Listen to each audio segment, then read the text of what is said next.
investasi under value itu apa sih? Nah, menurut Buffett, di surat yang sama, investasi itu hanya menunjukkan murah atau mahal dihitung dari discounted cash flow. Dihitung dari potensi cash yang dihasilkan selama dia beroperasi, didiskon ke nilai sekarang. Jadi didiskon dengan diskon rate yang tepat sesuai dengan tingkat risikonya. Jadi mau dia bertumbuh atau enggak, labanya volatile atau stabil, price to earning-nya tinggi atau rendah, price to book value-nya tinggi atau rendah, itu nggak ngasih tahu apapun soal value. Value itu ditentukan oleh potensi cash flow yang dihasilkan oleh bisnisnya yang kita diskon dengan nilai sekarang. Gitu ya. Sehingga meskipun Buffett tidak menggunakan discounted cash flow ala akademisi dan para investment banker gitu ya, yang pakai beta lah segala macam. Cuman Buffett pakai cara berpikirnya. Buffett pakai cara menghitung discounted cash flow-nya, meskipun tidak seribet para akademisi dan investment banker gitu. Dan kami pun sedikit banyak mengadaptasi caranya Warren Buffett gitu, meskipun kami combine dengan cara valuasinya yang lain. Jadi tetap simple, tapi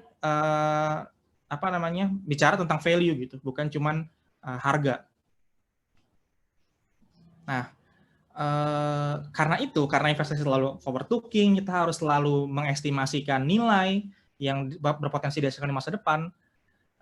Kita harus mengantisipasi terjadinya kesalahan dalam valuasi. Sehingga Buffett bilang gitu, meskipun hitung-hitungan valuasi itu nggak susah gitu. Dan ini yang juga suka salah kaprah gitu. Orang seringkali ngomongin valuasi intrinsik, ngomongin DCF itu, ngomongin hitung-hitungan, model. Sebenarnya enggak. Yang paling penting gitu ya, ini diomongin sama Aswad Damodaran. Yang penting adalah story-nya. Story di balik angka-angka yang kita input gitu, bukan angka-angkanya gitu. Karena makin kompleks, belum tentu makin bagus model valuasinya. Kata Buffett, analis berpengalaman dan secerdas apapun masih mungkin salah dalam menentukan berapa diskon rate yang tepat dan berapa cash flow yang mungkin dihasilkan di masa depan. Nah, di Berkshire, di perusahaannya dia pakai 2 cara untuk mengantisipasi potensi kesalahan ini. Pertama, dia cuman berinvestasi dan bahkan menganalisis ke bisnis yang bisa dia pahamin. Dan biasanya yang dipilih Buffett dan Charlie Munger serta fund manager lain di Berkshire itu hanya bisnis yang model bisnisnya itu relatif simple, sederhana, dan karakternya stabil, defensif gitu ya.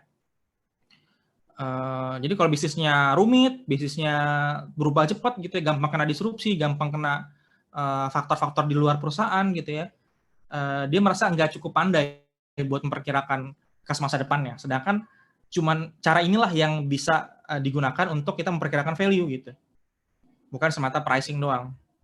Yang kedua, Buffett juga selalu beli di margin of safety. Jadi selalu ngasih jarak yang cukup signifikan antara harga saat ini dengan value-nya. Jadi ketika value cuma beda dikit sama harganya, dia akan menunggu sampai dia di titik margin of safety yang cukup untuk dia mengambil keputusan beli.